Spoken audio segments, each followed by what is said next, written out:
네, 모든 분이 오셨습니다. 자, 그러면 이 세션 시작하도록 하겠습니다. 소개하시고. 안녕하세요. 저 2부 사회를 맡게 된 한국일보 선임기자 서화숙입니다. 네, 이런 분위기인지는 몰랐고요. 조금 자제해 주시고요. 이분은 남북 화해 협력과 시민 참여, 특히 서울 시민의 역할을 중심으로라는 주제로 이끌어 가겠습니다. 모든 일에는 이제 전략이 있고 그다음에 행동이 있겠죠. 이 부분은 아마 그 행동, 실천에 관한 부분이라 아마 여기 들으시는 분들도 더욱 흥미롭게 들으실 것 같습니다. 일단 발제하실 선생님 먼저 소개해 드리겠습니다. 한반도 평화포럼 기획운영위원장이신 김창수 님이십니다. 네. 그리고 평화재단 이사이신 고경빈 선생님 나와 계십니다. 그리고 여기에는 작가라고 소개되어 있는데 어떻게 작가로 소개를 해야 되는 건가요? 유시민 선생님 나와 계십니다. 네. 그리고 요즘 팟캐스트 1위라고 하죠. EJ 진행자이신 이동형 선생님 나와 계십니다. 그리고 참여연대 사무처장이신 이태호 선생님 나와 계십니다. 네. 이 뜨거운 열기를 봐서 굉장히 활발해질 것 같아서 빨리 진행하는 게 순서일 것 같습니다. 먼저 김창수 선생님 발제부터 듣겠습니다. 예, 소개받은 김창수입니다. 이번 이 세션 토론은 지금 굉장히 뜨거운 열기 속에서 발제도 안 했는데 벌써부터 열기가 날아오르고 있습니다. 기대하는 바입니다. 실질적으로 이번 토론은 어떤 보통 학술 토론에서 하는 것처럼 발표하고 그 발표문에 대해서 이렇게 토론자들이 토론하고 죄송합니다. 이렇게 하는 것보다 조금 토크쇼 비슷하게 죄송한데요. 그건 제 사회자가 진행을 할 테니까 발제를 해주시고요. 제가 발제가 끝난 다음에 어떻게 할지 말씀을 드리겠습니다. 곧바로 발제 들어가겠습니다. 이렇게 진행하면 되는 겁니다. 이런 식으로요. 발제문이 굉장히 깁니다. 근데 저는 발제 시간을 길게 가지진 않겠습니다. 이거 정해진 시간 내에 충분히 발제할 수 있는데요. 왜냐하면은 제목만 읽어도 되거든요. 제목만 읽어도 제가 원하는 내용들이 다 들어가 있습니다. 우선은 페이지 수가 66조가 57쪽에 이제 우리 통일을 왜 해야 되는가 이런 기본적인 물음부터 다시 한번 좀 던져보고자 합니다. 여기 67쪽에 있는 서울대 통일평화연구원에서 얼마 전에 발표했던 2013년 통일의식조사입니다. 이걸 보면은 2007년부터 73년까지 통일의 필요성에 대해서 쭉 추이 변화가 있는데요. 같은 민족이라는 게 가장 많습니다. 물론 같은 민족이기 때문에 통일해야 된다는 그런 필요성은 조금 줄어들고 있긴 합니다만 여전히 같은 민족이기 때문에 통일해야 된다. 이게 제일 많고요. 그리고 두 번째로 많은 게 전쟁 위협을 없앤다. 근데 전쟁 위협을 해소한다는 그 필요성은 지금 점점 더 늘어나고 있습니다. 그는 올해 상반기에 남북관계가 굉장히 군사적으로 긴장이 조성됐기 때문이라고 생각합니다. 그리고 선진국으로 도약해야 된다. 이런 게 이제 통일을 해야 되는 이유입니다. 그런데 저는 이제 개인적으로 통일을 해야 되는 이유에 대해서는 5가지 정도로 제 개인의 의견을 조금 제시해보고자 합니다. 68쪽인데 통일은 남북 공동의 번영을 이끄는 것이라고 생각합니다. 국제적인 저성장의 덫에 걸려서 새로운 성장 동력을 창출하지 못하고 있는 우리에게 통일은 엘도라도로 가는 길이다 이렇게 생각합니다. 통일을 통해서 남북 경제협력을 통해서 우리는 밥과 일자리를 창출할 수 있다고 생각합니다. 북한을 통해서 중국과 러시아라는 북방 대륙으로 진출하는 것은 유럽 국가들과는 달리 한국이 세계적인 경제 위기를 극복할 수 있는 수단을 가지고 있다는 것을 말해주고 있습니다. 이미 1세션에서도 이와 관련된 토론들이 많이 된 걸로 알고 있습니다. 70쪽에 그리고 두 번째로 저는 통일은 이 식민지 시대와 분단 시대라는 20세기 우리 민족사의 굴절된 우리 근현대사에서 벗어나서 21세기 복지국가, 평화국가의 초석을 놓는 일이다 이렇게 생각을 합니다. 일제 식민지 분단 시대로 점철됐던 우리 근현대사를 민족 공동 번영의 시대, 통일 평화 복지 국가로 전환시키는 그런 민족사적인 사건이 통일이다 생각합니다. 세 번째로 통일은 기형적인 분단 상태가 만들어내는 전쟁 위협과 군사적 위기에서 벗어나기 위해서 필요하다 이렇게 생각합니다. 통일은 전쟁을 막고 한반도 평화를 지키고 나아가 동북아 평화의 출발점이 된다고 봅니다. 네 번째로 통일은 남북한에서 민주주의를 발전시키기 위해서 필요하다 생각합니다. 특히 분단은 우리 남한사회, 한국 사회에서 민주화의 줄곡으로 작용하는 요인이었습니다. 통일은 시민의 기초적인 어떤 단결권이라든가 어떤 시민권의 확산, 민주주의의 발전 이런 것들을 가져온다 이렇게 생각합니다. 72쪽으로 다섯 번째로 통일은 이제 본래 하나의 민족이었던 우리 민족이 두 개로 갈라진 것들을 극복하는 거다 이렇게 생각하고요. 그래서 저는 이제 통일은 우리가 살 길이다. 첫 번째로 민족 번영의 길이다 이렇게 생각합니다. 그 필요성이 가장 중요하다고 생각하고요.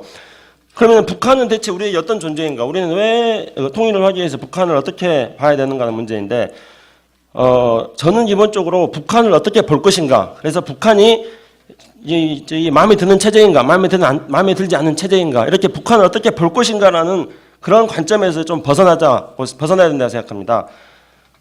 남과 북과의 관계는 사실은 운명 공동체적인 관계입니다. 그렇기 때문에 북한이 밉더라도 그 미운 북한을 얘네들은 미운 거다 이렇게 규정을 해버리고 끝내서는 안 된다고 생각합니다. 밉더라도 이 미운 북한을 우리가 어떻게 상대를 해야 될 것인가. 그러니까 다시 말씀드린다면 북한을 어떻게 볼 것인가라는 그런 관점에서 그 관점을 벗어나서 북한을 우리가 어떻게 상대할 것인가. 그럼 북한을 상대할 수 있는 어떤 그 전략을 개발하는 것 그런 게 필요하다고 생각합니다. 북한은 이미 우리 속에 들어와 있는 나 속에 들어와 있는 너와 같은 존재입니다. 그렇다면은 통일이란 무엇을 말하는 것인가? 되게 이제 여기 75쪽에 보면은 여론조사하는 게 있습니다. 통일이 가능한 시기를 묻습니다. 언제 통일이 가능한가?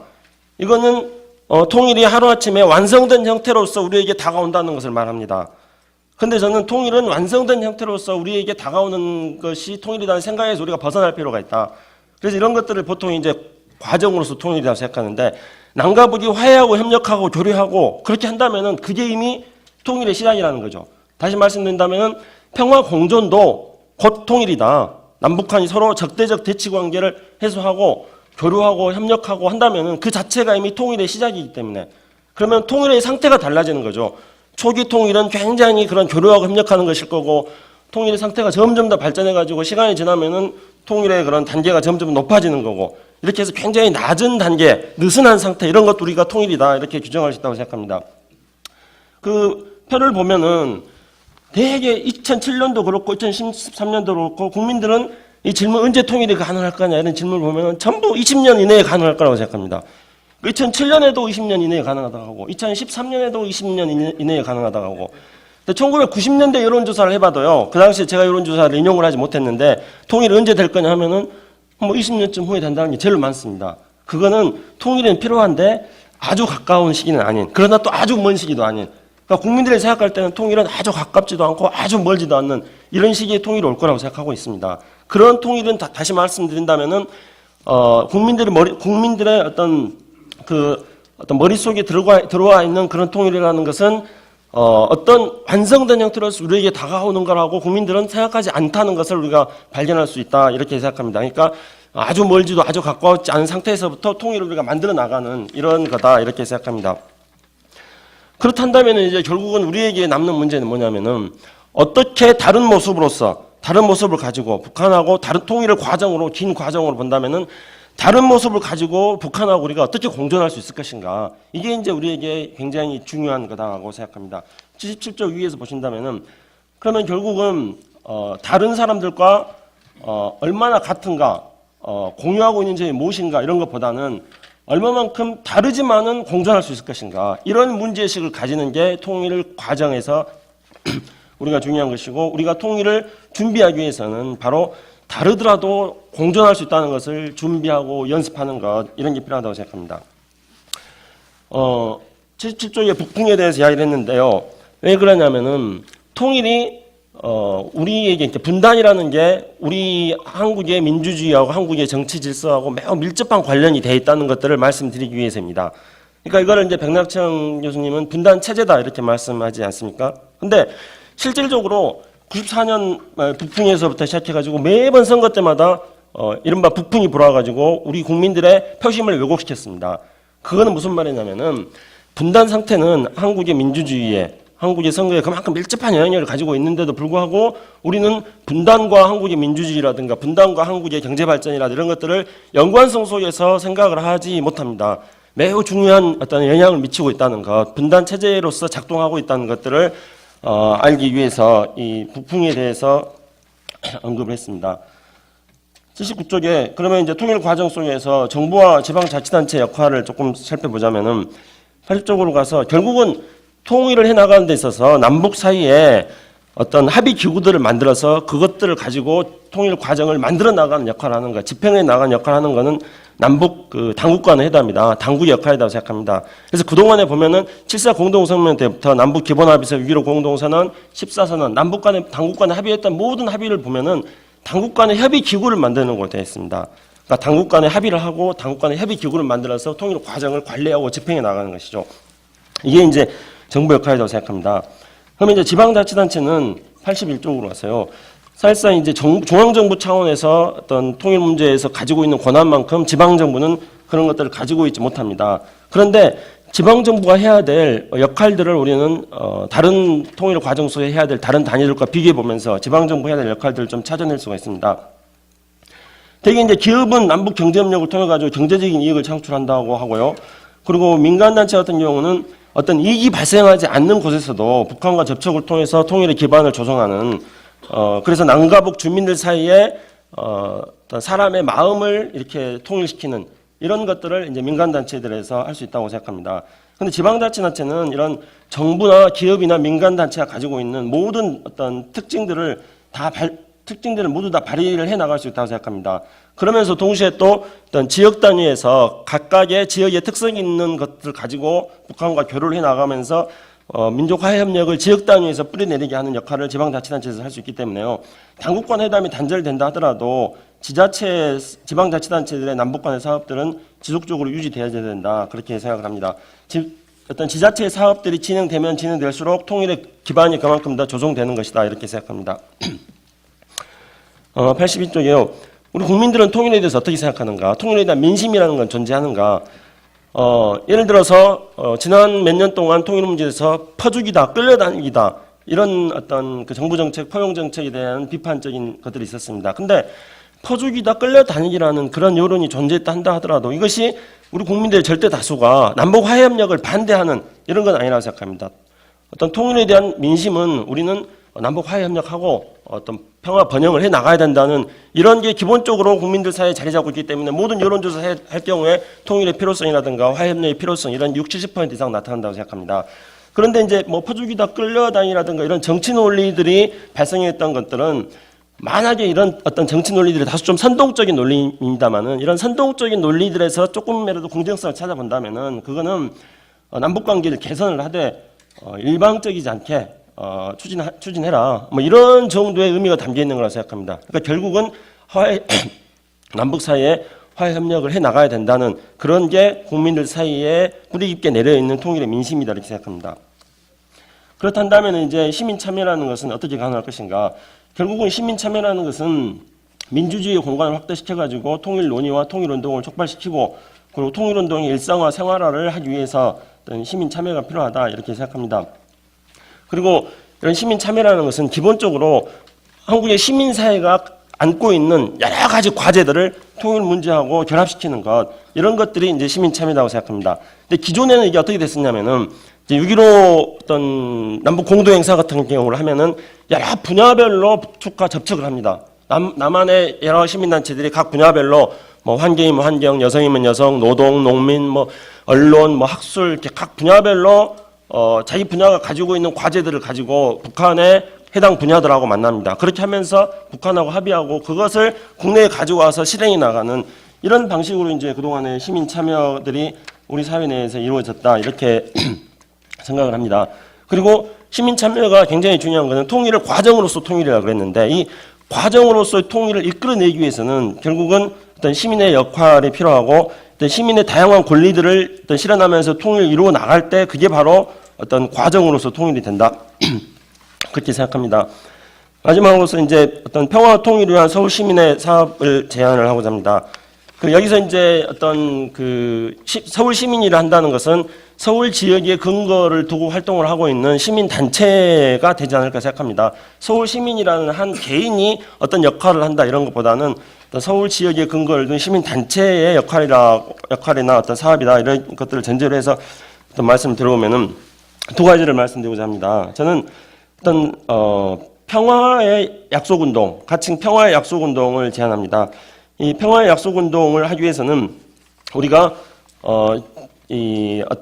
우리 기본적으로 우리 국민들이 어떤 평화와 통일을 지향해 나간다는 것들을 전제로 하는데, 그런데 이제 평화의 약속운동을 하기 위해서는 몇 가지 좀 전제가 필요한데, 첫째는 북한에 대해서 우리가 좀 분단 현실에 대해서 좀 직시를 하자. 그래서 남북 간이 서로 충돌을 하면서 불신은 또 불신대로 한편으로 자라났습니다. 그래서 진보는 남북 간의 충돌을 하면서 불신이 자라났다는 사실들을 일단 직시를 하고, 그리고 보수는 남북 간의 충돌을 가지고 정치적으로도 이용해서는 안 되고, 이러한 것들이 좀 전제가 된다 생각하고요. 두 번째로는 북한의 변화에 대한 직시인데, 북한이 쉽게 제풀에 꺾이거나 북한이 아주 조기에 붕괴한다거나 반대로 또 북한이 단기간에 어떤 급격하게 변화를 한다거나 이런 것에서부터 좀 벗어나야 된다. 북한은 금방 망하지도 않고 금방 변하지도 않는다. 이런 것들이 조금 전제가 된다고 생각합니다. 그래서 북한의 변화를 추구하되 북한은 굉장히 단계적으로 점진적으로 남북 간의 교류를 통해서 변화할 것이다. 이런 것들에 대한 일단 합의가 전제가 된다고 생각하고요. 그리고 안보와 민주주의에 대해서, 그러니까 보수는 진보가 안보를 소홀히 한다고 생각하고 있고 진보는 보수가 민주주의를 소홀히 한다고 생각하고 있으니까 이 부분에 대해서 보수와 진보가 안보와 민주주의에 대해서 서로 책임 있는 그런 어떤 모습을 보여주는 것들이 필요하다고 생각합니다. 이런 것들을 전제로 해가지고 어떤 평화의 약속운동이 필요하다고 생각합니다. 우선은 평화의 약속운동의 내용으로서는 어떤 정치권이 대북 정책에서 초당적으로 협력할 것을 촉구하는 것이 첫 번째 내용이 된다고 생각하고요. 두 번째로는 남북 문제에 대한 어떤 보도나 기사에 대해서 시민사회와 어떤 관련 전문가들이 끊임없는 어떤 모니터링을 하는 것. 그리고 세 번째로는 전문가와 시민단체들에 대해서 정부가 어떤 이념적인 성향과 무관하게 어떤 그 포용력을 발휘해서 어떤 국민들의 다양한 여론을 정부 정책 과정 속에 반영시켜야 된다. 이러한 내용들을 대체적으로 좀 기본으로 해가지고 시민사회 각계가 참여하는 평화의 약속을 하고 이런 것들을 선언으로 하고, 그리고 이런 것들을 통해서 이제 후속 프로그램들, 약속했던 내용들을 어떻게 이행해 나갈 수 있을 것인가 하는 후속 프로그램을 만들 수 있다고 생각합니다. 두 번째로는 마찬가지로 또 선언인데요. 여기서 선언은 이 선언을 통해 가지고 일회적인 선언에 그치자는 게 아니라 어떤 프로그램을 만들어 나가는 어떤 출발로서의 선언입니다. 그래서 서울 시민의 평화 문화와 시민 안보를 위한 선언을 하자, 이렇게 생각을 합니다. 그래서 저는 이제 작년에 6.15 공동선언 발표 때 시민 안보라는 것들을 제안을 했었는데요. 그러니까 시민 안보라는 것은 시민이 불안이나 공포를 예방하고 쾌적한 환경 속에서 살 수 있는 권리를 보장하는 것, 이런 것들을 이제 시민 안보라고 하고, 그러면은 어떤 경의선 철도를 연결시킨다라든가 이런 것도 서울 시민들의 시민 안보가 되는 것이고, 남북 간의 평화를 정착시키는 것도 예를 들어서 북한이 군사적 위기가 조성되면 서울시를 공격하겠다고 하니까 시민 안보를 남북 간의 화해 협력을 진전시키는 것도 시민 안보를 정착시키는 것입니다. 그래서 이런 어떤 서울 시민들이 이제 과거에 서울시에서 이런 시민 안보라는 개념을 채택해라 이렇게 이제 6.15 선언에서 6.15 토론에서 발표를 한 적이 있었는데요. 이번에는 아예 서울 시민들이 어떤 주체가 돼가지고 서울시의 어떤 평화 문화와 시민 안보를 위한 서울 시민 선언을 하자, 이렇게. 그렇게 됐을 경우에는 서울 시민들이 세계의 도시 중에서 처음으로 시민 안보라는 개념을 제기하는 게 되는 것이고, 그래서 각종 후속 프로그램들을 만들면서 아시아의 여러 도시 간의 시민 안보를 위한 아시아 도시 간 어떤 시민 협력회의 이런 것 같은 것들도 계속 해나갈 수 있다고 생각합니다. 특히 이제 그 유엔과 유네스코가 2000년도에 평화 문화와 비폭력을 위한 선언을 한 바가 있습니다. 그래서 유엔은 평화 문화에 대해서 개인과 집단, 국가 사이의 대화 협상을 통한 문제 해결로서 갈등과 폭력을 극복하는 모든 행위와 태도, 가치관이다. 이렇게 이제 평화 문화에 대해서 정의를 했습니다. 그래서 유네스코가 이렇게 정했던, 유엔이 정했던 평화 문화라는 개념하고 시민 안보라는 개념을 결합해가지고 이러한 평화 문화와 시민 안보를 위한 어떤 선언을 해 나간다면은, 이런 선언들은 이후에 이제 여러 가지 내용들이 그 선언에 담겨 있기 때문에 그 선언에 담겨져 있는 내용들을 이제 이행해 나가는 그런 프로그램들을 만들어 나갈 수 있을 거라고 생각합니다. 물론 여기서 이제 제가 말씀드린 어떤 그 평화의 약속운동 제안과 서울 시민의 평화 문화와 시민 안보를 위한 선언은 어떤 주체가 돼가지고 어떤 구체적인 후속 프로그램을 가져나갈 것인가에 대해서는 이야기를 하지 않고, 다만 그런 것들에 대해서 이 자리를 빌어서 제안만 하고자 합니다. 이상입니다. 네, 굉장히 빨리 짧게 끝내주셔서 감사하고요. 제가 굳이 뭐 요약할 필요는 없겠지만 전반적으로 통일은 필요하다. 평화와 경제 성장과 민주주의 발전을 위해 필요한데 한국인들의 실질적인 의식에서는 통일이라는 건 늘 미래에 올 것으로만 생각하고 있기 때문에 현실에서 구체적인 몇 가지 사안들을 실천하는 방안을 생각했으면 좋겠다고 했습니다. 그런데 이제 그 방안들은 주로 정책을 위한 압력 운동으로서의 시민 운동, 즉 선언으로서 이야기를 많이 하셨습니다. 왜냐하면 결국 그 집행하는 것은 정부라는 생각을 기본적으로 갖고 계신 것 같아요. 저희 이제 진행을 이렇게 하겠습니다. 여기 계신 패널 분들께서요, 이번 발제에 대해서 질문이나 지적을 하시는 것을 순서대로 듣고요. 그 다음에 거기에 대해서 이제 발제자가 대답을 하는 것을 들은 다음에요. 사실은 남북 화해 협력과 시민 참여, 서울 시민의 역할에 대한 논의들이 솔직히 좀 발제에서 좀 덜 나오지 않았습니까? 뭐 아까의 열화와 같은 반응과는 다른 썰렁한 반응인데 그 부분에 대해서 좀 패널들이 많이 말씀을 해주셨으면 좋겠습니다. 발제에 대한 질문이나 지적은 아까 제가 그 여러 패널 선생님들 소개시켜드렸을 때 여기에 써 있는 순서하고 여기 앉아 계시는 순서가 달라가지고요. 일단은 여기 앉아 계시는 순서에서 이쪽부터 저쪽으로 가셨다가 저쪽부터 이쪽으로 오겠습니다. 예. 그러면 어떻게 고경빈 평화재단 이사님께서 먼저 말씀해 주시겠습니까? 네. 우리가 북한과 교류 협력을 하고 또 북한에 대해서 문호를 개방한 것은 올림픽 무렵인 그 77선언을 계기로 시작을 했죠. 그때로부터 남북 교류 협력이 이제 쭉 쌓여오고 확대돼 왔는데 이제 조금 있으면 4반세기가 됩니다.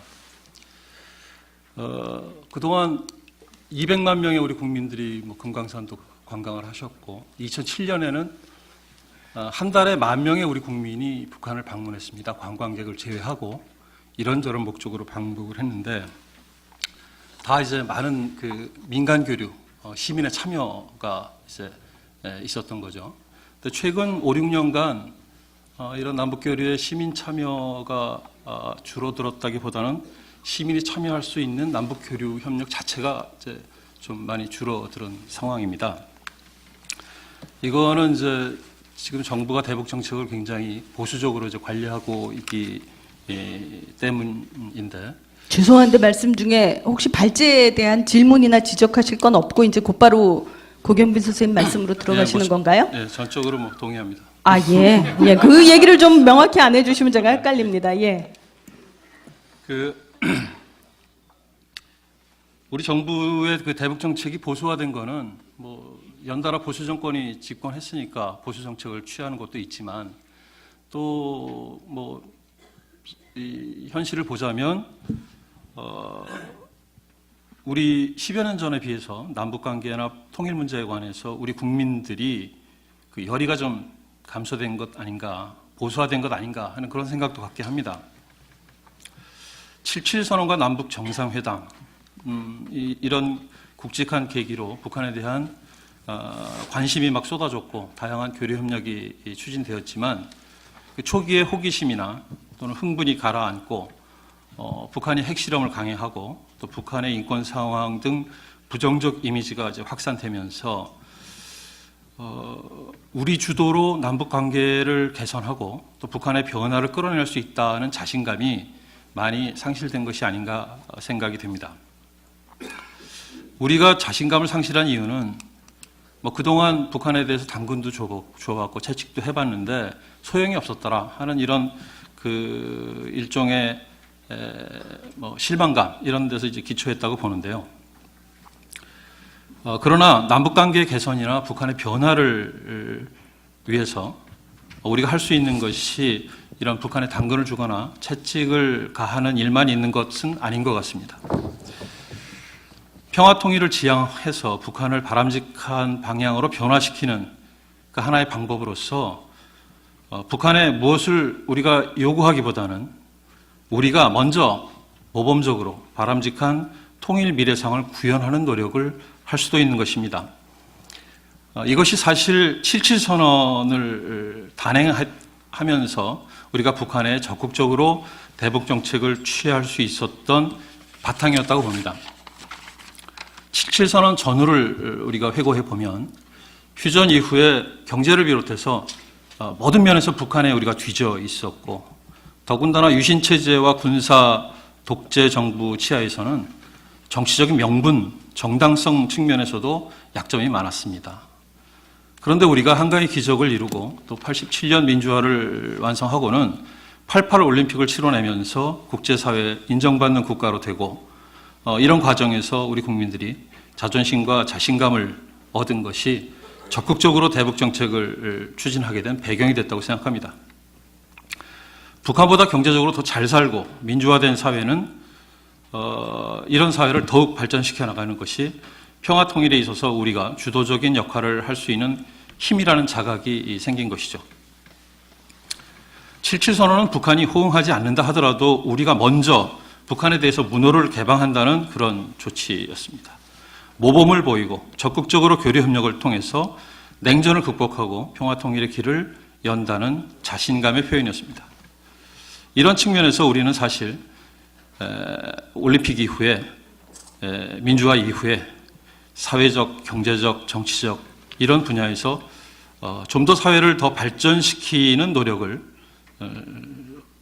얼만큼 취해왔는가, 북한의 모범을 보인다는 차원에서 이런 것들을 검토해 볼 필요가 있지 않나 생각합니다. 우선 이런 관점에서 최근에 좀 우려가 되는 현상은 경제 사회 분야의 양극화 현상하고 또 정치 사회 분야에 있어서 시민의 자유와 인권이 후퇴하는 현상, 이런 걸 걱정하지 않을 수 없습니다. 먼저 경제 양극화 현상입니다. 부익부 빈익빈, 패자 부활의 기회가 봉쇄되는 승자 독식의 사회. 승자가 경제적 자산뿐 아니라 문화, 교육, 또 사회 자본 이런 것들을 독식해서 대대로 기득권을 물려주는 그런 사회. 이런 사회가 심화되는 것은 장차 통일을 염두에 두고 참으로 걱정이 됩니다. 현재도 부가 일부에 집중되고 중산층이 자꾸 빈곤층화돼가는 이런 사회가 지속된다면 통일의 기회가 주어져도 북한 주민에게는 공포를, 또 우리에게는 큰 부담을 느끼게 해줄 것입니다. 우리 사회의 경제적 민주화는 이렇게 평화 통일을 염두에 두어서도 물론이지만 이것을 염두에 두지 않는다 하더라도 당장 우리 현실 개선을 위해서 필요한 급선무가 된다고 생각합니다. 다음은 정치사회 분야의 시민의 자유와 인권 상황의 후퇴입니다. 특히 언론의 자유와 책임, 또 여론이 인위적으로 조작될 수 있는 기술 환경 속에서 점점 이런 시민의 자유, 또 인권 이런 것들이 악화되어 가고 있지 않나 되짚어 봐야 할 것입니다. 특히 자유민주주의 체제의 본질이라고 할 수 있는 다양한 가치가 존중되기보다는 마녀 사냥식으로 이런 메카시즘이 확장되는 것도 평화통일 환경을 조성하는 데 큰 장애가 된다고 생각합니다. 김창수 박사가 통일의 필요성 중에서 같은 민족이니까라는 것들을 들었었는데 그 부분은 조금 더 고민이 필요하다고 생각합니다. 우리 사회에 이미 다문화 가정이 크게 늘었습니다. 매년 결혼하는 부부 10쌍 중에 한 쌍은 다문화 가정을 이룹니다. 이런 인구 구조적인 변화 상황에서 단일 민족론은 점차 빛을 잃어갈 수밖에 없다고 봅니다. 결국 새로운 공동체 이론이 기대되고 있는데, 공동체라는 것은 어떤 매끈한 반석 같은 균일한 통일체라고 생각하지 않습니다. 이런저런 개성을 가진 인간의 자유를 철저하게 긍정하는 그런 다양성의 장이 되어야 한다고 생각합니다. 다양한 가치를 존중한다는 자유민주적 기본 질서의 본질이 확립되어야 우리가 원하는 평화 통일이 가능하다고 생각합니다. 이러한 다양한 가치, 북한에 우리가 요구해야 될 것은 북한 사회의 다양한 가치를 인정하는 그런 환경을 만들라고 하는 것이 우리가 북한에 대해서 요구해야 될 것입니다. 조금 말씀 중에 조금 끊겠습니다. 이 발제자 얘기만큼 양이 길어지고 있어서요. 어떻게 선생님 계속하실 건가요? 예, 어떻게? 네, 뭐 어떻게 끊을까요? 조금 더 빨리 짧게 말씀해 알겠습니다. 주시고요. 예. 남북 화해 협력과 시민 참여 중심으로 얘기를 좀 해주시면 네, 좋겠어요. 통일에 대한 논의보다는. 예. 그래서 우리가 그 특정 사상이나 특정 생각을 가진 것을 법으로 단죄하는 그런 그 태도는 북한식 행태를 우리가 따라하는 오히려 그런 것으로 보입니다. 우리 사회에는 적절하지 않은 사상과 생각을 법이 관여하기 전에 사회적으로 충분히 처리할 수 있는 능력을 가졌다고 생각합니다. 이런 관점에서 남북교류, 민간교류가 재개되면 민족 동일성을 찾는 노력과 함께 서로 다른 점을 찾아나가는 노력, 그래서 그동안 얼마나 서로 달라졌는가 하는 것을 찾아서 이를 현실로 존중하는 태도를 기르는 것이 필요하다고 봅니다. 마지막으로 서울 시민의 역할은 우리 대한민국이 평화통일을 염두에 두고 통일한국의 모범을 보이는 자세를 갖는 것처럼 수도 시민으로서 우리 대한민국이 모범을 보이는 자세로 경제민주화, 또 시민의 자유의 확장, 남북교류 협력의 확대 등을 선도하는 그런 자세가 아닐까 생각합니다. 예, 말씀 감사하고요. 요약 안 하겠습니다. 예. 이태호 선생님 말씀 들을게요. 말씀하실 때 한 10분 이내로 좀 해주셨으면 좋겠습니다. 예, 지적이나 뭐 문제 질문부터 해주시고 말씀해 주시면 감사하겠습니다. 예. 네, 참여연대 사무처장이십니다. 예. 뒤에 토론이라서 굉장히 여유롭게 생각하고 있었는데, 예, 발제에 대해서 꼭 지적해야 되니까 저는 발제에 대해서 몇 가지 지적하겠습니다. 일단 발제에서 여러 의식 통계를 보여줬는데 재밌는 걸 발견했습니다.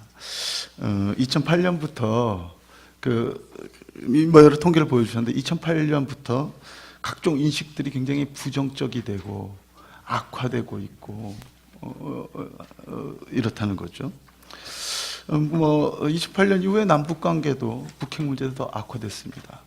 닭이 먼저냐 달걀이 먼저냐 이런 문제가 있을 테지만 제가 보기에는 어쨌든 정부의 역할이 전체적으로 화해 협력의 분위기를 만드는 거나 남북 관계나 한반도 문제를 순기능으로 해가느냐 악순환의 고리로 만들어가느냐에 대해서 매우 중요하지 않느냐 하는 생각입니다. 그런 점에서 사실 며칠 전에 한미가 맞춤형 확장 억증 전략이라는 걸 또 발표해서 그거 보면은 북한이 핵을 가졌으니까 우리는 창도 가지고 방패도 완벽하게 가져야 되겠다라는 식으로 이렇게 압도적인 우위를 가져서 북을 굴복시키겠다는 식으로 또 나가고 있는 것 같은데 이러면 북한 군부가 우리 큰일 났다 이거 다 포기해야 되겠다 이럴 건지 아니면 더 기습적이고 더 어떻게 이렇게 예측 가능하지 않은 전력으로 대응하려고 할지 그러면 그게 또 남북 관계는 어떤 영향을 미칠지 좀 걱정스럽습니다. 저는 길게 봐서 한 탈냉전 이후에 20년간 우리 군이 또 한미가 이른바 현실주의라고 생각했던 것들이 현실적인 성과를 거뒀느냐 평가할 때라고 생각을 합니다. 민주정부에서도 포용정책을 펼쳤는데요. 그 과정에서도 한미 군사당국은 어쨌든 계속해서 이른바 현실주의적인 군사전략을 취했습니다. 그것은 북한에 비해서 압도적인 군사력을 형성하고 창과 방패도 모두 가지는 전략을 취했었는데 이것은 거꾸로 북한에 대해서는 탈냉전 이후에 안 그래도 남북한 불균형이 커져가는데 안보 위협을 구성하지 않았겠느냐 하는 걱정을 해봅니다. 참여연대는 지난 2004년 이후에 평화국가라는 걸 제안해 왔습니다. 갑자기 다 무장을 해제를 하자는 얘기는 아니겠지만 적어도 평화를 우리 국가 이익으로 하자. 그리고 새로운 동아시아 시대를 맞아서 평화 협력을 한반도 비전으로 하자 하는 제안이기도 하죠. 선제적 교류 협력도 필요하지만 선제적 대북 안전 보장도 필요하겠고 그러자면 선제적 군비 통제도 필요하지 않느냐 하는 생각인데 그 이유는 이건 이제 발제에 대한 코멘트겠습니다만 북한이 쉽게 망할 것 같지 않다. 북한이 조기 변화하지 않다. 이런 전제를 가지고 우리가 합의해 나가자라고 했지만 솔직히 많은 사람들이 보기에 분단 체제는 흔들리고 있습니다. 그리고 사실은 남북한의 불균형은 심화되고 있죠. 그러니까 많은 사람들의 인식에는 북한이 망할 것 같다는 걱정이 솔직히 있습니다. 오히려 그래서 저희는 평화가 국가이익이라는 생각을 분명히 가져야 된다는 거고, 평화를 만들고 한반도성을 안정적으로 관리하는데 남한의 이니셔티브가 매우 중요하다는 생각을 더 가져야 된다는 거죠. 솔직히 역대 모든 통일은 먹고 먹히는 관계였습니다. 그렇지 않습니까? 그런 과정에서 본다면 한반도에서 이 문제를 정말로 안전하게 평화적으로 관리하는 문제는 매우 힘들고 지혜가 필요한 것이고요. 남북한이 이렇게 군사적으로 대치하고 이 군사적으로 총을 겨누고 있는 상황에서 정말로 평화롭게 통일을 이루는 것은 낙타가 바늘구멍을 들어가는 것만큼 어려울 수도 있기 때문에 오히려 남한의 평화적 이니셔티브가 어느 때보다 중요하지 않느냐 하는 생각을 해보고요. 사실 북한에 대해서 힘의 논리를 어떻게 해보자는 생각이 만연해 있는데 이건 분단체제의 특징이겠죠. 특히 북한이 약해 보이면 더 우리가 포용한다고 그러면서도 우리의 입장은 훨씬 더 우월적이고 굉장히 고압적인 자세를 취하기가 쉽습니다. 아니 우리가 안 그렇게 취해도 북한은 그렇게 받아들일 가능성이 높아지죠. 자격지심 때문에. 그런데 우리는 여전히 북한의 힘의 논리를 적용하자는 입장을 취하고 있는데요. 그게 그냥 북한에만 적용되느냐? 남한 사회를 구성하는 논리도 힘의 논리가 되지 않습니까? 솔직히 갑을관계라는 게 어떻습니까? 약자에게 비굴함을 강요하고 약자에게 변칙적으로 굴종할 것을 강요하고 그래서 을 역할을 다 하려면은 또 다른 갑질을 해야 되는 구조가 우리 사회에 만연했고 이게 우리 사회의 양극화를 핵심적으로 이루어내는 거 아니겠습니까? 그런 점에서 본다면 현실주의, 힘의 논리라고 하는 여태까지의 게임의 룰에 대해서 재평가를 해야 된다 하는 거죠. 이게 성장에 대해서는 이제 경제민주화라는 이유로 재평가가 일어나고 있습니다. 좋은 현상인데요. 그럼 안보에 대해서도 다시 생각해보는 운동이 일어나야 된다. 특히 서울 시민들은 1,000만 명이 여기 살고 있고요. 휴전선 가까이 있습니다. 그래서 한반도 상황이 악화되느냐 아니냐에 따라서 굉장히 구체적인 이해관계를 갖고 있죠. 그럼 서울 시민들 먼저 여태까지 우리가 해왔던 현실주의가 과연 현실적이었느냐에 대해서 토론을 해야 될 거라고 보고요.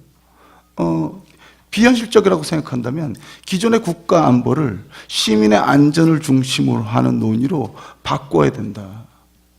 안보에 대해서 새롭게 인식하고 그것을 시민의 안전이라는 것을 중심으로 재구성하는 작업을 들어가는 것. 그래서 전체로서 보면 안보에서 안전으로. 저는 시민 안보란 말도 좀 부족하다고 봅니다. 너무 안보하면요. 모든 걸 안보로 생각하게 되고요. 국정원도 그러니까 이것도 안보 저것도 안보 얘기하지 않습니까? 명확하게 안보에서 안전으로 바꿔야 되지 않느냐 하는 생각이 들고요. 그 점에서 저는 우리 정부가 우리 국가가 평화국가로 가자고 저희는 제안하지만 국가보다는 어쨌든 자치단체가 평화 정부를 선언하기가 훨씬 편하다고 보고 우선 쉽다고 봅니다. 그럼 서울시부터 비핵도시든 평화도시든 우리가 우선순위를 바꾸고 있다라는 시그널을 분명히 주는 역할을 좀 선도적으로 해줬으면 좋겠다 하는 생각을 해보고요. 게다가 서울시 같은 경우에 무상급식으로 굉장히 내홍이 일었었죠. 그것 때문에 시장도 바뀌고 불신임도 일어나고 무슨 소환운동도 일어나고 뭐 그 과정에서 지금 서울시장도 새로 등장했는데 우리 서울 시민들 특히 좀 연로하신 분들은 너무 멸사봉공입니다. 당신들은 개발 세대에서 진짜 국가 도움을 하나도 안 받고 자식들 가르치고 그런데 노인 빈곤율이 이렇게 높지 않습니까? 노인자 설열도 이렇게 높은데 그리고 손주들도 다 자신들이 봐주셔야 되는데 네, 그 조금 손주들 짧게 밥 한 끼 공짜로 먹이자는데 국가 안보를 위해서 안 된다고 반대 시위를 하시는 일이 일어나죠. 오히려 그런 점에서 전체적으로 우리 서울 시민들 내에서 이런 어떤 안보, 멸사봉공 이런 것보다는 자중자애가 결국 안보다. 노인들이 자기 빈곤을 해결하기 위해서 같이 연대하는 것, 젊은이들과 연대하는 것이 그래서 이 세상이 힘센 사람들이만 소수만 먹고 사는 게 아니라 모두가 인간다운 삶을 누리는 것이 곧 평화고 그 다음에 안보고 그 다음에 자신들의 행복이다 하는 운동들을 같이 벌여나갈 수 있도록 우리가 같이 힘써야 되지 않겠나 하는 생각을 해봅니다. 감사합니다. 네. 뭐 중앙정부 생각할 것 없이 지자체 스스로 좀 그 남북관계에 대해서 적극적으로 나서자는 말씀이신데요. 아까 고경빈 선생님 말씀하실 때도 같은 민족이라는 측면의 통일 당위성보다는 그 다양해지기 때문에 우리가 민족 구성이 다양해지기 때문에 새로운 공동체 이론이 나와야 되는 거 아니냐 이런 질문이 있었습니다. 그죠? 그러나 제가 이 발제자에게 이 질문을 토스하지 않았습니다. 지금 이태호 선생님 말씀 중에도 그 굳이 통일이 문제가 아니라 평화선을 만들고 남북한 공존 관계를 잘 유지하도록 해야 되는 거 아니냐 이런 것이 일종의 약간 질문성인 것 같습니다. 그러나 이따 한꺼번에 모아서 발제자에게 물어보기로 하겠습니다. 예. 꼭 그런 것만은 아닙니다. 그런 것만은 아니니까 예. 그냥 말씀이시군요. 그렇게 제안을 하시고 있습니다. 예.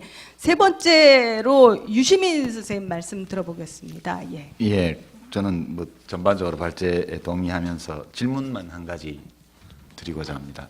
추후의 토론을 위해서요. 이제 저 개인적으로 이 남북 교류 협력과 시민 참여라는 주제를 놓고 생각하면 제가 이제 55살인데 제가 20살 된 이후로 35년 동안 참 많은 변화가 있었던 것 같아요.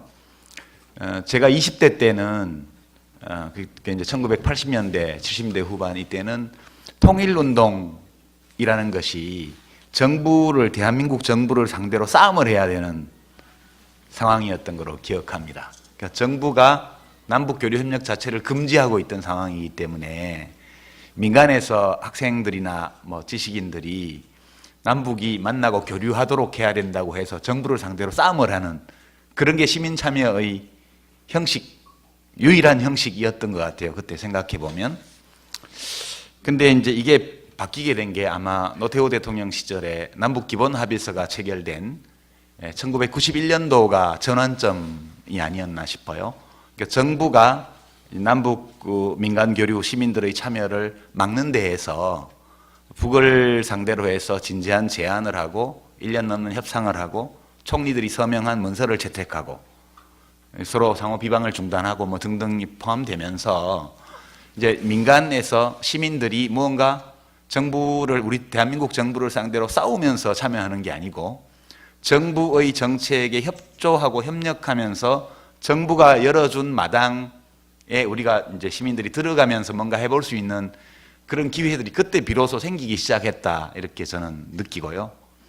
본격적으로 우리가 북을 왔다 갔다 하게 된 거는 역시 이제 김대중 대통령께서 이제 평양 방문하셔서 6.15 공동선언 내시고 그다음에 뭐 개성공단으로 사업이 가고 금강산 관광 본격화되고 개성 관광 나오고 뭐 개성공단뿐만 아니라 기업인들이 평양 근교의 여러 가지 사업 이런 거로 많이 이제 민간 교류가 커지면서 자연스럽게 시민들이 이 다양한 경로와 다양한 분야에서 북측과 이렇게 접촉할 수 있고 이렇게 할 수 있는 시기가 왔던 것 같습니다.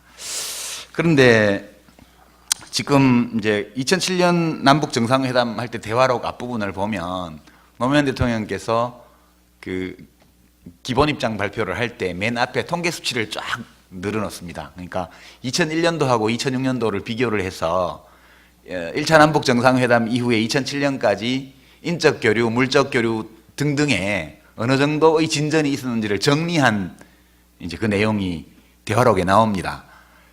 그때 노 대통령께서 이것이 뭐 아주 혁명적인 아주 너무 빠른 그런 변화는 아니었을지라도 상당히 의미 있는 진전을 거두었고 앞으로 이걸 더 진전시키기 위해서 왔다 그렇게 이제 말문을 여셨죠.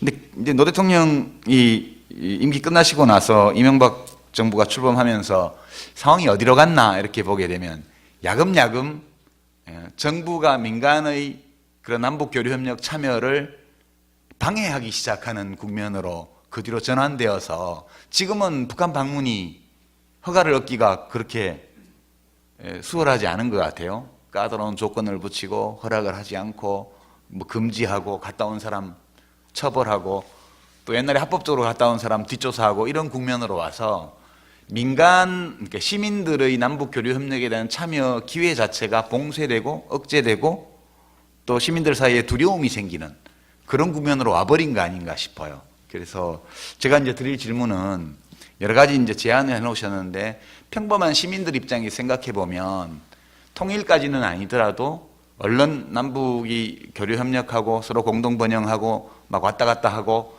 그리고 그런 공간 속에서 나도 내가 할 수 있는 거를 자연스럽게 하는 이런 게 됐으면 좋겠는데 지금 그렇게 안 되는 형편이거든요. 이런 상황에서 그러면 시민 개개인으로 도대체 뭘 할 수 있을까? 그런 고민이 있을 것 같아요. 옛날처럼 정부를 상대로 싸워야 되나요? 이거 하나 있는 것 같고요. 또 하나는 이제 그 남북 정상회담 대화록에 보면 노 대통령께서 그 5년 약 5, 6년간의 남북 교류의 증가 현황에 대해서 정리를 해 놓으시면서도 보면 왜 이거밖에 못 나갔을까? 그걸 이렇게 들여다보니까 북측에 사정이 있더라고요. 그 대화록 후반부에 보면 1년에 100명씩 해가지고는 93,000명 우리 쪽 신청자 하려면 몇백 년 걸린다 이런 얘기 나오고 이재정 장관님께서 그때 그 얘기 하셨고 이산가족 고향 방문을 허락해달라고 또 말씀하시고 이런 것들을 김양근 통전부장하고 김정일 위원장이 거절한 건 아니고 참 고저 이렇게 얘기를 하면서 자꾸 뒤로 뺍니다. 보면 뭐 노인네들 찾아가지고 데려오는 게 보통 문제가 아닙니다. 이거부터 시작해서 그걸 보면 내놓고 말하기 어려운 그러니까 우리가 원하는 만큼의 민간 남북 교류를 시민 참여를 확 받아서 할 수 없는 북의 조건이 있는 것 같아요. 그래서 그거를 무시하고 우리 쪽에서 밀어붙이면 이거 매우 공세적인 그런 게 돼버려서 두 가지 고민이에요. 하나는 평범한 시민들 입장에서 정부가 시민들의 남북 교류 협력 참여를 자꾸 막으려고 하는 이런 상황에서 도대체 뭘 해야 되냐?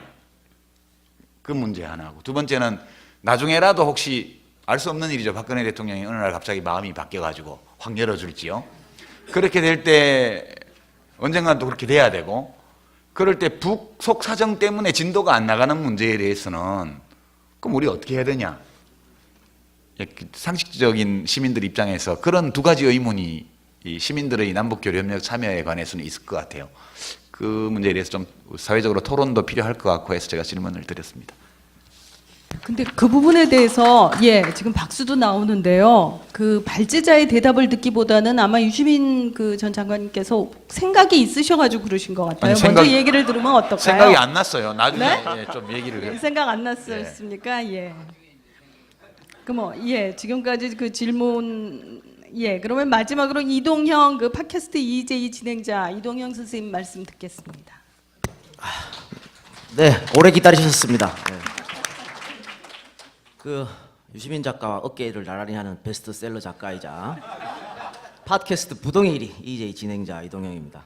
제가 아까 전에 입구에 들어오면서 느꼈던 게 나 괜히 왔다라고 생각을 했는데 분위기가 너무 엄숙하고 정숙하고 노무현재단에서 왜 날 불렀을까라는 생각이 지금도 여기 앉아있는데 뭐 머릿속에 물음표가 계속 떠오릅니다. 근데 반면에 이런 것 같아요. 분위기가 이렇게 엄숙하고 정숙하니까 니라도 와서 분위기를 좀 띄워라 이랬던 것 같은데 역시 노무현재단 측이 머리가 대단히 비상하신 것 같습니다.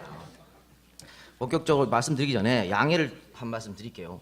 제가 방송이나 또 글이나 제가 쓸 때 항상 그 목표가 있고 모토가 있는데 글은 알기 쉽게 쓰고 말은 재밌게 하자 이거였습니다. 그러니까 대중 속에서 들어가서 이야기꾼으로서 그렇게 재밌게 말을 하지 않고 또 어렵게 글을 쓰면은 그건 지식인으로서 직무유기다 이렇게 생각해서 항상 재밌게 이야기하려고 노력을 하거든요. 그러니까 이런 분위기 속에서도 또 저는 재밌게 이야기하려고 노력합니다. 그래서 아니 그것이 김대중 전 대통령과 노무현 전 대통령이 보수주의자들하고 다른 큰 점이 바로 유머를 갖고 있다는 정치인 아니었습니까? 유머의 정치학.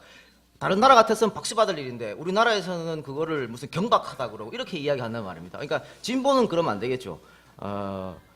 세련되지 못하면 그게 어떻게 진보가 되겠습니까? 그러니까 제가 오늘 토론할 때 말씀을 좀 경박하게 하더라도 이해를 좀 해주시면 부탁드리겠습니다.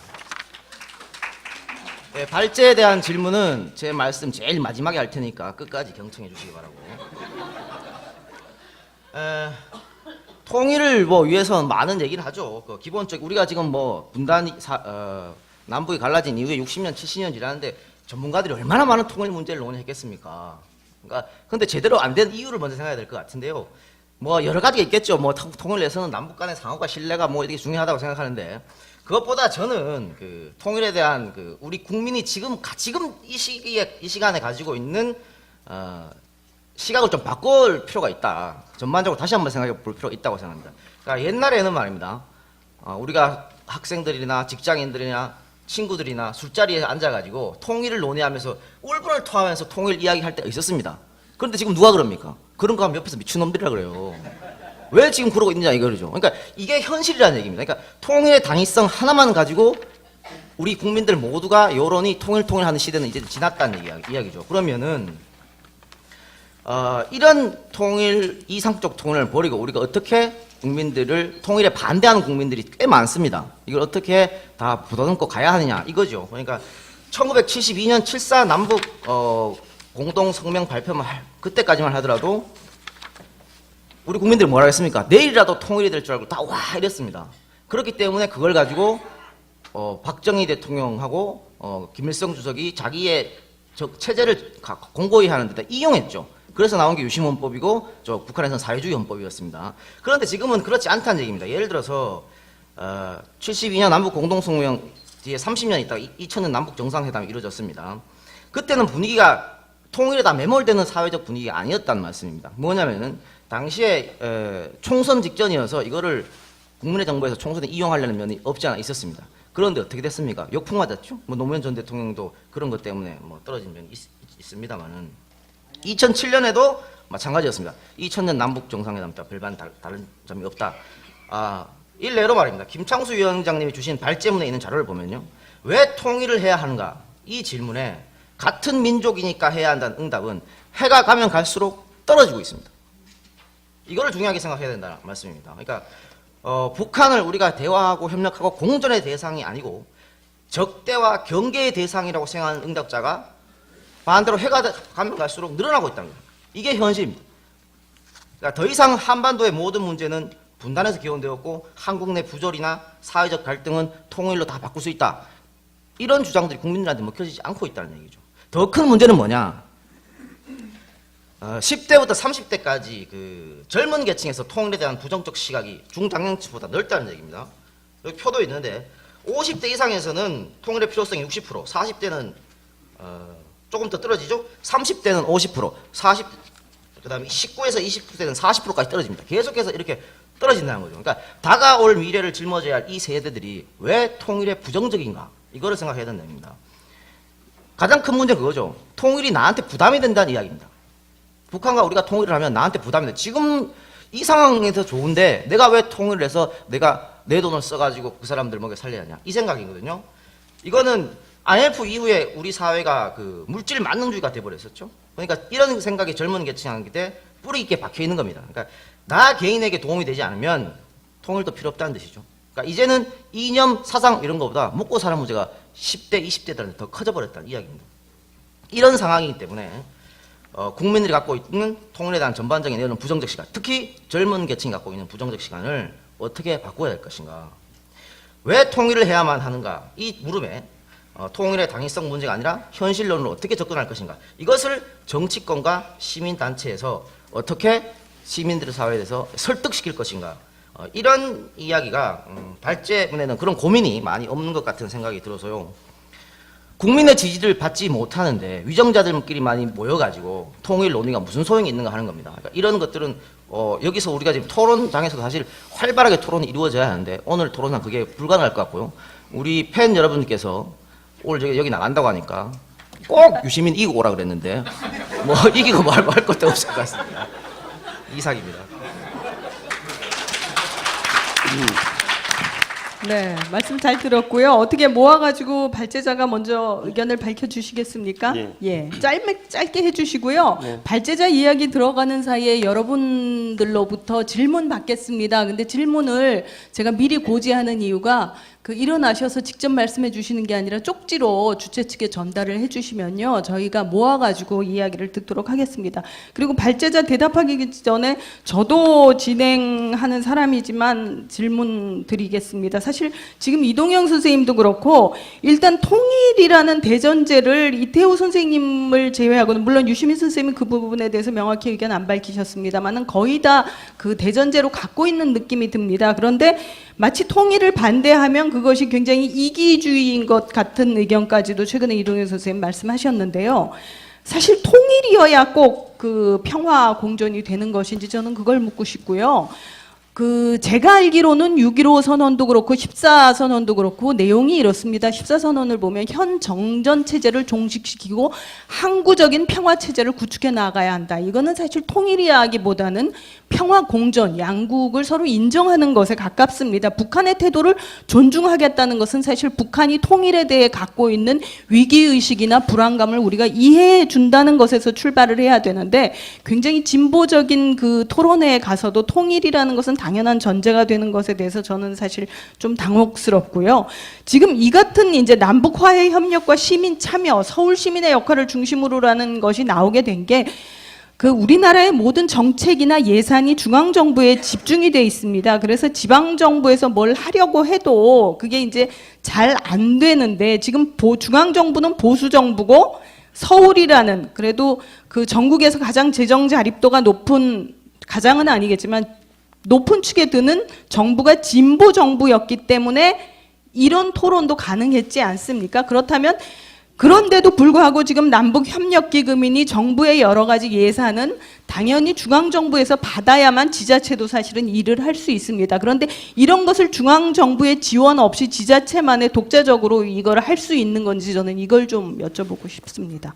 다른 분들이 한 질문을 어떻게 요약을 해드릴까요? 아니면 다 메모하셨죠? 예. 그럼 발제자 말씀 듣겠습니다. 예, 민족 문제에 대한 이야기들이 여러분들이 많이 시작했습니다. 그래서 저도 그러니까 통일의 필요성을 이야기할 때 여론조사 보면은 민족이기 때문에가 가장 많이 나옵니다. 물론 같은 민족이기 때문이라는 비율은 줄어들고 있지만, 그런데 저는 통일의 필요성을 5가지로 이야기하면서 같은 민족이기 때문이라는 걸 5번째로 개인적으로 미뤘습니다. 그리고 첫 번째로 통일이 우리 민족 공동 번영의 길이고 우리에게 일자리와 어떤 밥을 제공해 주는 거다. 엘도라도, 대륙으로 가는, 북방 경제로 가는 엘도라도다. 이렇게 이제 이야기했습니다. 그게 저는 이제 우리에게 중요한, 우리가 아까 말씀하셨던 20대들을 또 나에게 부담이 된다고 생각하는 통일이 그런 20대들을 또 설득할 수 있는 논리다. 그렇게 생각합니다. 그래서 저도 민족 지상주의 이렇게는 생각하지 않습니다. 물론 부정할 수는 없지만요.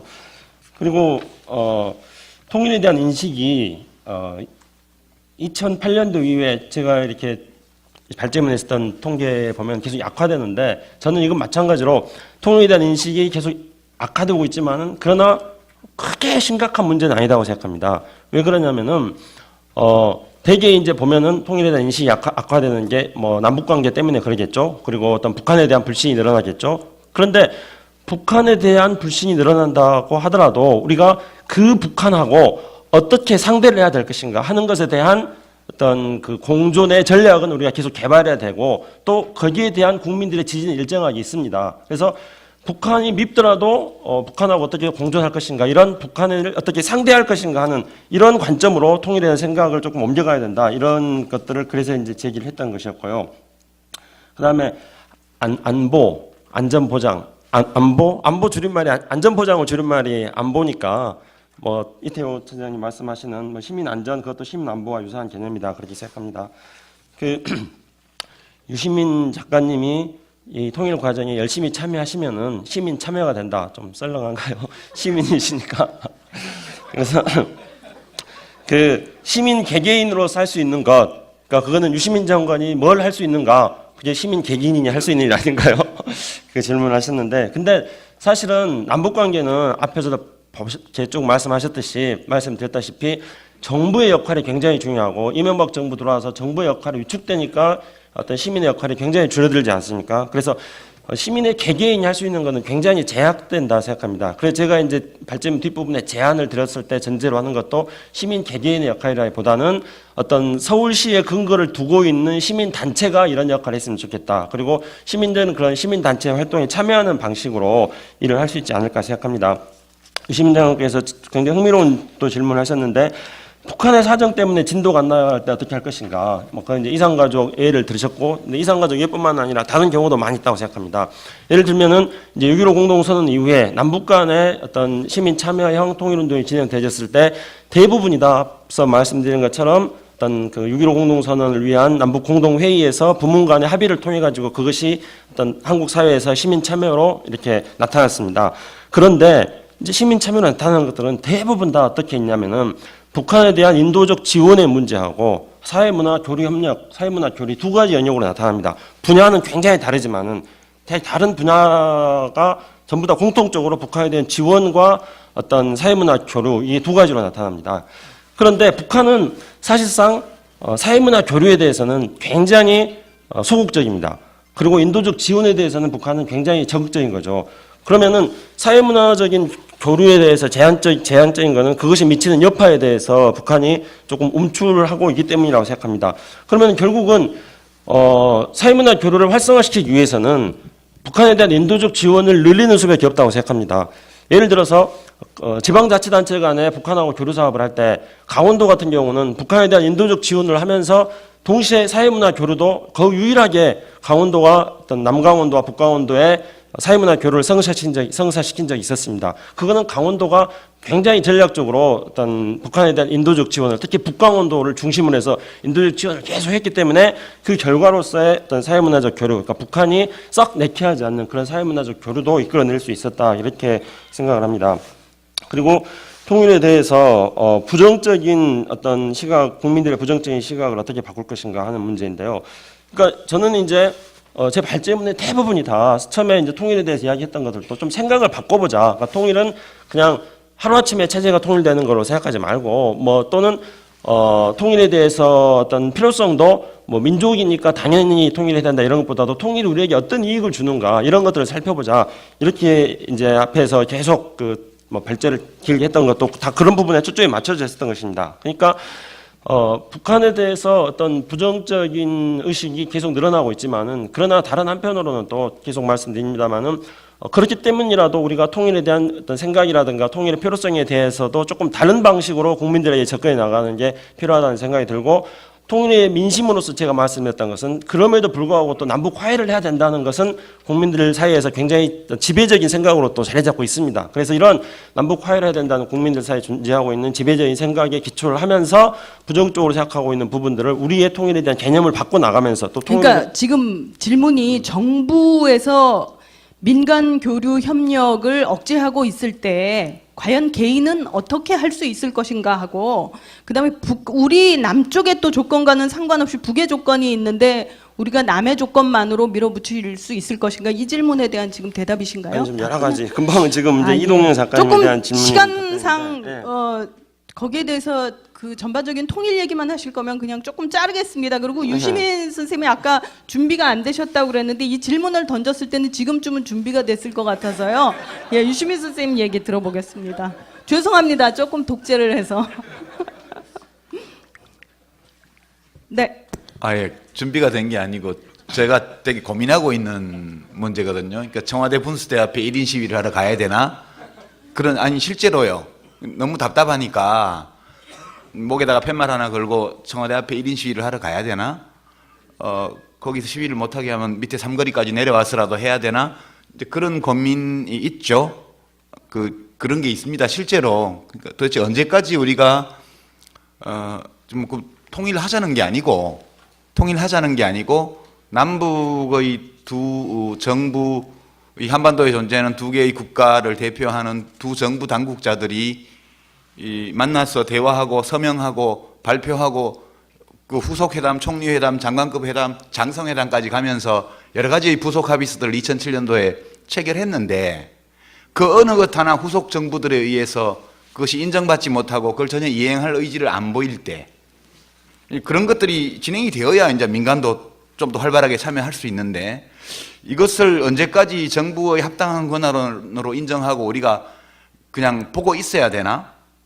결국은 우리 정부, 대한민국 국민으로서 대한민국 정부로 하여금 지난 시기에 맺어졌던 남북 당국 간의 그런 합의 또는 협약, 조약에 준하는 그런 것들을 이행을 촉구하는 운동을 해야 되는 시대로 온 거 아닌가라는 고민 때문에 말씀드린 거고요. 저도 판단은 잘 못하겠는데 만약 그렇게라도 하지 않으면 이게 안 될 것 같다 이런 절박한 판단이 선다면 그리 갈 수도 있다고 저는 생각을 합니다. 개개인이요. 모여서 하는 것도 있겠지만 개개인이 할 수도 있다고 저는 생각을 합니다. 그리고 이제 제가 드렸던 두 번째 질문도 사실 고민인데 그 대화록을 제가 요새 책 쓰느라고 계속 들여다보고 있는데 막 보고 있으면 화가 나는 거예요. 좀 김대중 대통령 계시고 노무현 대통령 계실 때 진도 좀 나가지. 북측에 대해서 화가 나는 거예요. 김대중 대통령 계실 때 빨리 진도 안 나가니까 결국은 클린턴 행정부 말기까지 가버렸고 부시 대통령 들어오면서 다 엎어버린 거 아닙니까?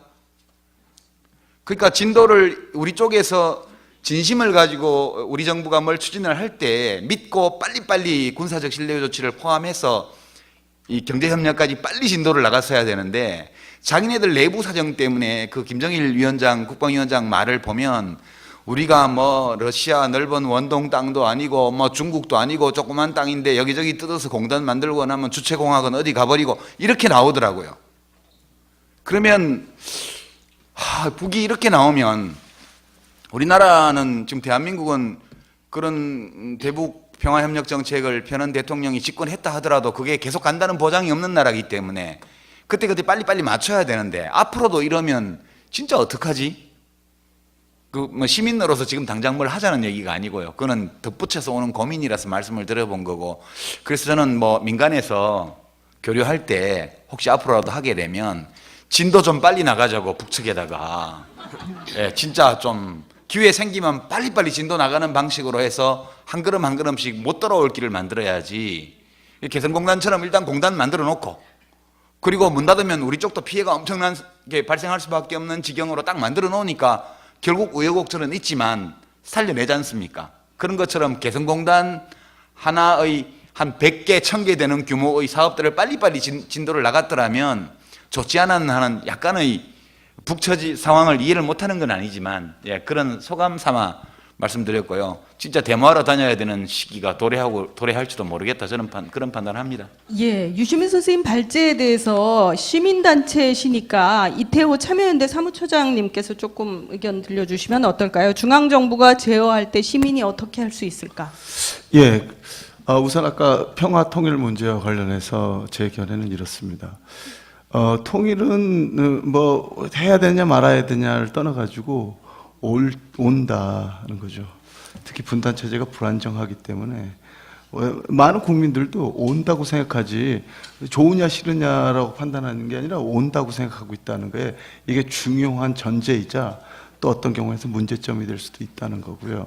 그러니까 평화냐 통일이냐 선택하고 뭐 이런 문제가 아니고 온다는 거죠.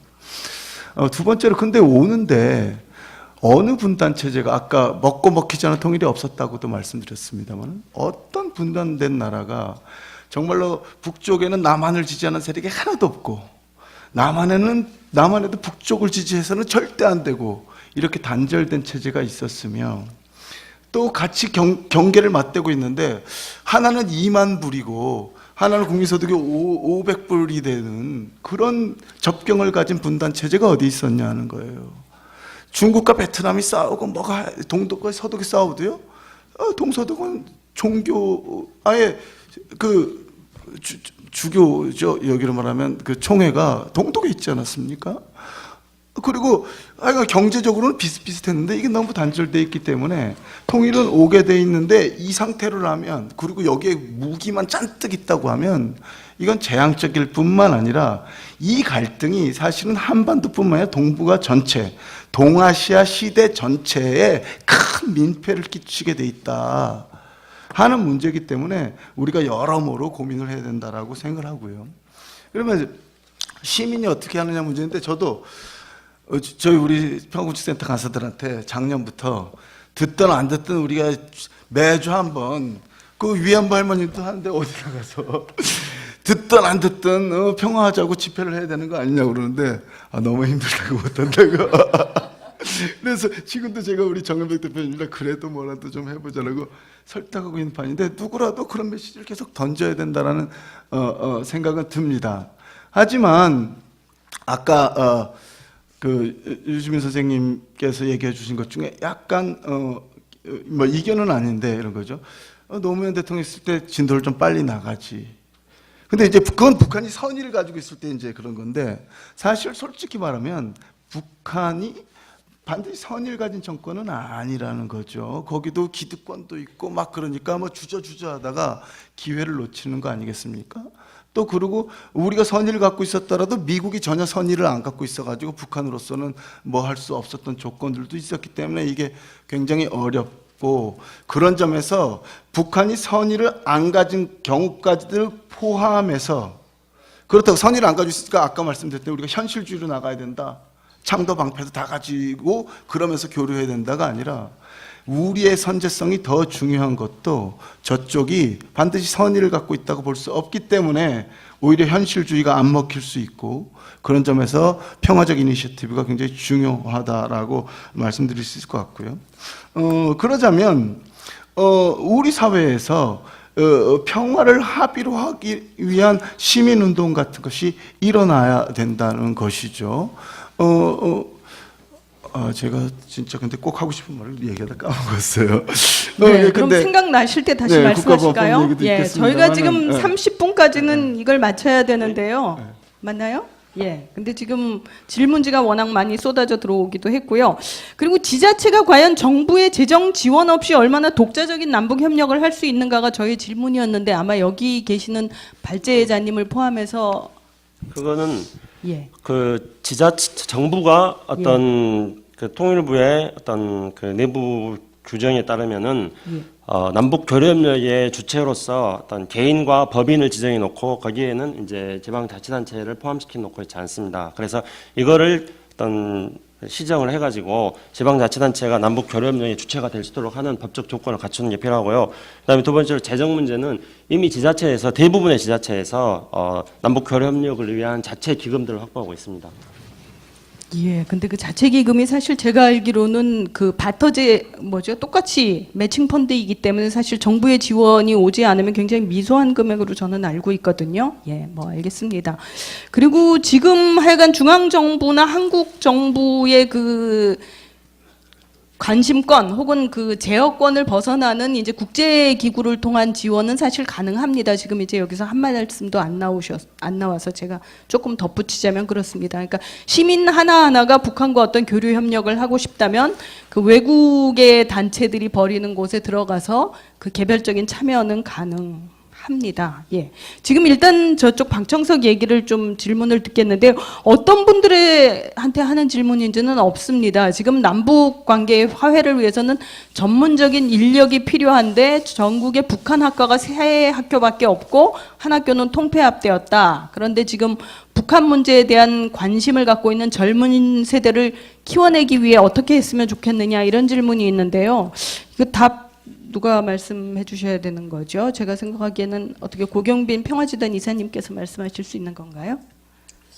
인력 없습니까? 그럼 발제자 선생님께 여쭤볼까요? 이것도 이제 제가 이 글을 쓴 서두에 과거에 우리 사회 운동 중에서 가장 많은 국민들이 참여하는 운동은 통일운동이었다, 이렇게 이야기했습니다. 그리고 이 글의 전제로서 그런 통일운동을 다시 활성화시키는 게 필요하다, 이런 차원에서 이제 우리가 짚어봐야 될 부분들을 계속 짚어보려고 했던 거였는데요. 그 젊은 세대들이 통일에 대해서 여론조사에서도 나타났지만은 부정적으로 나타나고 있는데, 이거는 전반적으로 우리 사회의 통일운동의 위축과도 연관이 되어져 있는 거라고 생각합니다. 그래서 젊은 세대들에게도 그들이 가장 부정적으로 생각하는 것은 앞에서도 지적했습니다만은 통일이 나에게 부담이 된다고 생각하는 거기 때문에 젊은 세대를 대상으로 해서 통일이 부담이 되지 않는다는 논리를 개발하고, 그런 것들이 젊은 세대들에게 확산될 수 있도록 하는 그런 프로그램들이 필요하다고 생각합니다. 아니, 젊은 전문인 인력을 키우는 부분을 물어본 것 같습니다. 북한학과 얘기를 한 걸로 봐서는요. 그건 알겠습니다. 지금 전반적으로 이야기가 다 시민이 어떻게 할 수 있겠느냐, 이런 그 질문으로만 다 끝나서요. 유시민 전 장관께 질문드립니다. 이렇게 답지를 정확히 한 분 하나 읽겠습니다. 검찰의 2007년 남북정상회담 회의록 관련 발표로 논란이 일고 있는데, 이거는 어떻게 이건 상관이 없는 것 같습니다. 제가 정치적, 지금 저희 토론 주제가 남북 화해 협력과 시민 참여, 서울 시민의 역할을 중심으로 어떻게 할 것인가 주제인데요. 예. 네. 못한 거 기억나는데 조금 일부분만. 예, 말씀해 주십시오. 예. 일단 저 국정원 시국회의 촛불 집회 맨날 하고 있거든요. 촛불 집회 많이 나오는 게 굉장히 중요한 참여일 것 같아요. 지금 뭐 대북 심리전 한다는 사람들이, 대북 심리전도 문제입니다. 그건 군사 행동이거든요. 근데 국민을 공격한 거 아닙니까? 게다가 안보기구가 정보 수집만 아니고 작전을 한다는 게 이게 과거로 회귀가 아니라요. 새로운 이 정보기구들 발전 추세이고 어느 나라에서나 문제가 되고 있는 거기 때문에 이거 우리가 막아야 된다 하는 거고요. 두 번째로 요즘 너무도 그 군사교육 많이 시키고 집단 안보 교육 시키고 있고요. 학교 현장에서 너무 이념적인 교육들이 일어나고 있습니다. 사실 이념 교육한다고 전교조 뭐라고 그러는데요. 우리 국방부가 내놓는 이념 교육 자료라는 것은 이거는 굉장히 문제가 있기 때문에 이것에 대한 모니터를 하거나 우선 우리 자녀들이라도 그런 이상한 교육에 안 보내자는 입장을 분명히 하는 게 지금 시민사회에서 정말로 평화를 확산하기 위해서 어마어마하게 중요한 일이 아닌가. 그리고 북한이 사회교류 협력을 꼭 좋아하지는 않습니다. 거기는 뭐 제한된 통제를 하기 위해서. 그래서 우리가 막 교류 협력을 막 열심히 하는 것만이 꼭 남북화에 도움이 된다고는 생각하지 않는데, 적어도 우리 사회에서 아까 대북관이라고 그랬나요? 북한 접근법이라고 그랬나요? 이런 걸 바로 세우고 하여간 우리 자신의 평화적 포용력을 키우기 위한 여러 가지 실천들을 하는 게 매우 중요하지 않느냐 생각합니다. 네, 이런 질문이 있습니다. 남북 화해 협력의 경우 북한의 태도가 대부분 보수에게 유리한 방향으로 결과가 나오는 것에 대해 불만입니다. 화해를 이야기하는 진보 세력은 퍼주기, 끌려가기로 여론몰이가 되는 한계를 어떻게 극복할 수 있을까요? 그런데 참여하는 시민을 빨갱이로 모으는 여론을 극복하는 방법은 무엇일까요? 예, 지금 이태우 선생님 말씀하신 것과 거의 같은 연장선상인데 어떤 선생님 말씀해 주실까요? 역시 고경빈 선생님한테 제가 자꾸 마이크를 드립니다. 평화재단 이사시니까. 예, 사실 북한의 태도가 참 마음에 안 듭니다. 이제 북한이 이런 태도를 보이는 것이 어제 오늘의 일이 아니고요.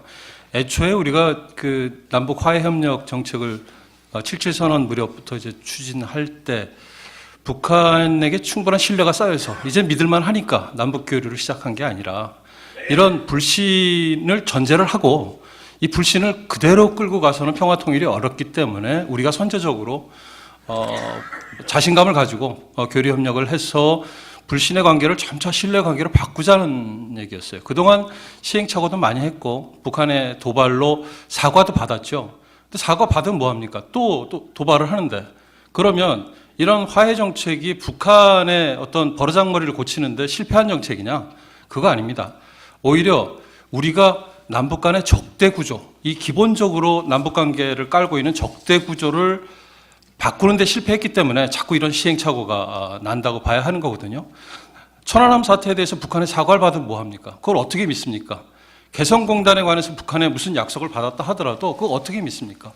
결국 우리가 이런 상황을 안보나 이런 것들은 우리 힘으로 또 이런 현실적인 물리적 환경으로 확보를 해나가야 하는 거지, 이런 언행의 문제가 아니라 그 언행 바닥에 깔려있는 남북관계의 근본적인 적대 구조를 바꾸려는 노력, 굉장히 지난한 노력이죠. 그걸 화해협력 정책으로 해왔었습니다.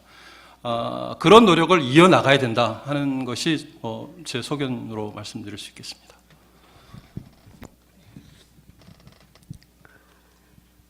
다른 선생님도 이 부분에 대해서 발제자 선생님 말씀하시겠습니까? 예. 사실 남북 관계는 좀 조심스러워서 이렇게 툭 터놓고 말하기가 어려운 면이 좀 있는 것 같아요. 그러니까 되게 공개적인 행사를 하면 일단 북요건 한번 하고 이렇게 시작할 때 요거 한번 해놓고 가야 안전한 것 같잖아요. 그래야 누가 내 사상을 의심 안 하는 것 같고, 그런 문화가 있는 것 같아요. 물론 북이 우리 마음에 안 들거나 뭐 객관적인 논리로 볼 때 잘못된 거 지적하고 비판하고 고치기를 요구를 해야 되겠죠. 그러나 지금 우리 풍토를 보면 일단 북한 요건 한번 하고 그 다음에 뭐 북을 이해합시다 이렇게 얘기하면 사상적으로 건전한 것 같고, 그 앞에 빼먹으면 저거 이제 빨갱이, 종북, 친북 이렇게 누군가 손가락질 할 것 같은 공포감, 이게 있는 것 같아요. 근데 저는 이제 이제 북만 잘못한 게 아니에요. 저는 사실 이 정전 체제 60년 또는 그 이전에 분단 이후 65년의 세월을 돌아보면 어느 쪽이 더 잘못했다고 말하기 어려울 정도로 양쪽 모두 잘못했다고 저는 생각해요. 그리고 무엇보다도 북이 잘못한 거는 전쟁을 일으킨 거는 정말 200% 잘못한 거고요. 저는 그렇다고 생각해요. 그렇다고 그러면 대한민국은 잘했냐? 힘이 있었으면 북진 통일했죠. 이승만 대통령 때 입만 열면 북진 통일했지 않습니까? 그러니까 피차 잘못한 건데, 근데 가지고 뭐 말하기가 솔직하게 말하기가 굉장히, 제가 정치하고 있으면 이 말도 못했을 겁니다. 지금 작가니까 그냥 말하는 거예요. 그러니까 저는 이제 두 가지의 남북이 각각 다른 허위의식에 사로잡혀 있다, 저는 그렇게 생각합니다. 그 허위의식의 이데올로기, 거짓 이데올로기 내지 허위의식에 각각 사로잡혀 있기 때문에 서로 불신하고 서로 못 믿고, 그리고 나는 잘못이었고 상대방만 잘못이다 이렇게 얘기한다고 생각해요. 북을 가두고 있는 허위 이데올로기는 혁명 이데올로기예요. 자기들 혁명한 적이 없어요. 제가 생각하기에는 혁명했다고 당에서 가르치기만 했지. 그리고 무슨 혁명한 나라가 3대 세습을 합니까? 그게 말이 안 되는 거죠. 근데 여전히 자기들은 혁명 기지고 남조선은 해방해야 된다는 이미 시효가 끝나버린 그 이데올로기를 여전히 갖고 있기 때문에 잘못한 걸 잘못했다고 말을 못하는 거예요. 전쟁 일으킨 거 잘못했습니다라고 말하면 얼마나 좋아요. 말 못하거든요. 이게 북 체제 전체가 자기들 스스로 만든 이 허위 이데올로기의 덫에 갇혀 있기 때문에 우리를 대할 때 솔직하게 못 대하는 거예요. 남쪽은 뭐냐? 우리는 뭐에 사로잡혀 있냐면 피난민 정서에 사로잡혀 있어요. 대한민국은 피난민촌이에요. 북계의 침략으로부터 우리를 지키고, 뭐 이게 지금도 뭐 경제력이 30대 1, 40대 1 차이 나도 여전히 북이 군사력이 더 세대요. 미국이 없으면 못 지킨대요. 작전 통제권도 우리가 가져오면 안 된대요. 북에 관한 무슨 얘기만 나오면 블랙홀처럼 여론이 빨려 들어가고, 선거 때마다 북풍이 일어나는 이유가 우리 국민들 중에 많은 수가 대한민국은 난민촌이 아님에도 불구하고 정통성을 내부에서 확보한 당당한 국제사회의 일원이고 민주공화국임에도 불구하고 여전히 한국전쟁이 남긴 피난민 정서를 갖고 있는 거예요. 피난촌 정서요. 그러니까 늘 우리는 피해자예요. 북 입장에서 보면 자기들이 피해자라고 생각할 수 있는데 일조차도 우리는 우리가 피해자고 북은 늘 가해자라고 생각하니까 문제가 안 풀리는 거예요. 그래서 저는 북의 인민들도 여기서 벗어나야 되지만 남의 국민들도, 대한민국의 국민들도 여기서 벗어나야 된다고 봐요.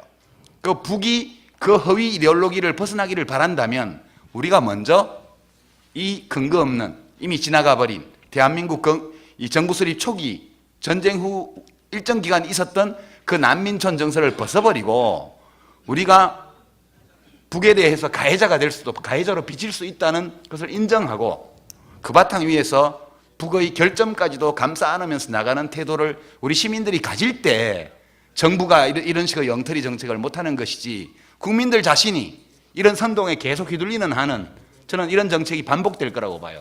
그래서 저는 정치할 때는 이런 얘기하면 국회의원이 반국가 발언을 했다고 하도 난리치니까 이제 작가로서 발언하랍니다. 예. 네. 뭐 재밌는 얘기들 점점 진진해지고 있지만요. 여기서 마치려고 하는데, 아까 이동영 그 팟캐스트 EJ 진행자님이 유시민 작가한테 지고 오지 말라 그랬다고 해서요. 짧게 한 말씀 마지막으로 듣겠습니다. 감사합니다. 그 방금 유시민 작가님이 하신 말씀에 전적으로 공감합니다. 뭐 이길 수가 없는데. 근데 그게 뭐냐면 저희가 EJ 특집에 김일성 특집을 한번 했었습니다. EJ에서 김일성 특집을 했는데 방금 말씀하신 것처럼 시작할 때 김일성 욕하고 시작했습니다. 그러니까 여기 잘못하면 국가보안법에 찬양 고무로 걸릴까봐 일단 하고 시작했는데 국회 계실 때 왜 그거 못 없애는지 모르겠네요. 한나라당이 단상 전무가 해가지고 못 없애게 했어, 못 없애. 그 아까 전에 그 질문 중에 북한 젊은층 인력을 개발해야 되는데 안 된다고 말씀하셨는데 그거는 뭐 이유는 간단하죠. 지금 남북 관계가 경색돼 있기 때문에 젊은층이 북한 학과를 간다든가 북한 공부를 해서 먹고 살 수가 없습니다. 그렇지 않습니까? 아니 집에서 엄마 나 북한 학과 갈래요. 너 미쳤네 이렇게 나올 거 아니에요. 누가 같이 지원합니까? 그러니까 남북 화해 협력이 꾸준하게 이루어지면 거기에 서서 먹고 살게 많아지면 가지 말라 해도 가게 돼 있습니다. 그러니까 이게 뭐냐? 김대중 노무현 정권이 10년밖에 못 갔는데 이 정권이 한 100년쯤 가면 거의 우리나라의 태반은 북한 전문학과로 가지 않을까 그렇게 생각하면서 말씀하시겠습니다. 네. 질문지요. 지금 토론 마쳐야 되는데요. 선생님 죄송합니다. 예.